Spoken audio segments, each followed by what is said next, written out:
And I get to go into prisons and work with inmates there. I also get to work with, hopefully, diverting kids away from gangs to have an alternative. So youth gang intervention. And so I get to deal with some really fascinating people. And one of the young men that I've started to deal with, his name is Omar. And Omar, when he was 12 years old, he joined a gang. And it's one of the biggest international gangs that there is. And he's 24 now, and he's facing a very serious charge, and he's incarcerated. And if convicted, he'll probably go away for the rest of his life. And so I get with Omar once a week for about the last 5 months, for about an hour and a half, and we study together, and we talk. And I knew him when he was a kid. I knew him when he was about 12 or 13, when he was just starting to get in trouble. And now, 10, 12 years later, he's been in this gang life, and he's really, really in a big mess, big trouble. But he's starting to change. It's amazing the way that he's changing, the way that he thinks. He's devouring the things that I'm giving him to read, and we talk, and I challenge him, and I teach him, and he next week he comes back and says, man, here's what I've done. It's amazing to see the way his brain is beginning to change. And for 12 years, he's been drawing to himself that which is like himself. So he's drawing gangbangers and criminals and violent people in his life since he was a little boy.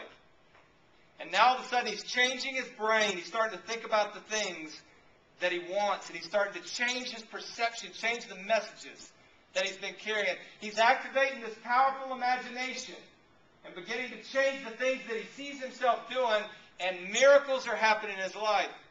Well, they had to transfer him up to another prison because he had to go and to a hearing at a court. And so they shackled him up, feet, hands, put him back in the squad car. Well, before they took him, he had shared with me that there was a guy that he just couldn't let go of the grudge that was in his heart toward this man.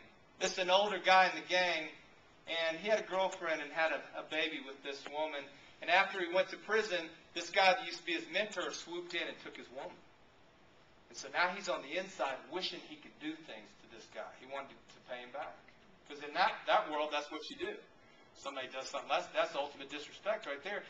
But as he was trying to change, he began to open up. He says, man, I don't want to hate anymore. And I don't want to hurt anymore. And I don't want to be violent. I want to change the way that I am. And so he really was wrestling, trying to change it. And so now he's in the back of this squad car, and he hadn't seen this guy in a long time. And turns out this other guy's locked up too. And so he's got to go all the way up to Gainesville, which is a couple-hour drive. They stop off in Gwinnett at another prison. They have to pick up a prisoner to take him to the same place. So Omar's sitting there waiting, you know, he's guarded and everything. Guess who they put right next to him? That very guy. His name's Tommy. And so now he's sitting there with his arch enemy right next to him. And so they're driving, and he's got all this. He's been telling me, I want to get right.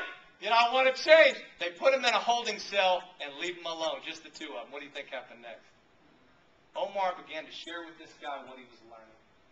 He asked him a few questions. They quickly figured out that neither of them likes this girl anymore anyway. And they and they began to talk about their lives. And guess what happened? By the time they were done, and they took this guy Tommy out, not only were they reconciled, but he said, hey, can you get your buddy Kid to come up here and study with me?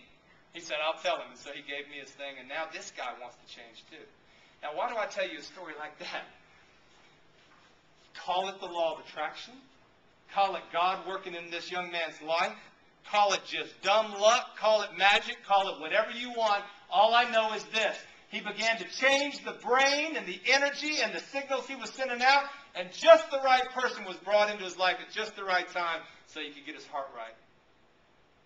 Same thing happens in business. The right people start to show up. And you start using this thing with all the power that is reserved there for you to use. Instead of just watching the news, listening for the next line, big difference in emotions and moods. Mood has to do with vibration. Emotion is if I go, ah! And you, fear. About 12 seconds it survives. You're not afraid anymore, right? Now, if me doing that, ah! Gets her in a bad mood, the rest of the day she's irritable, driving around town, ticked off. What are you looking for if you're in an irritable mood? Things to be angry about. What do you look at if you're in a, what are you looking for if you're in a fearful mood? Things to be afraid of. What are you looking for if you're in a joyful mood? Things to come alive. Watch your mood. Watch your vibration. People will come into your life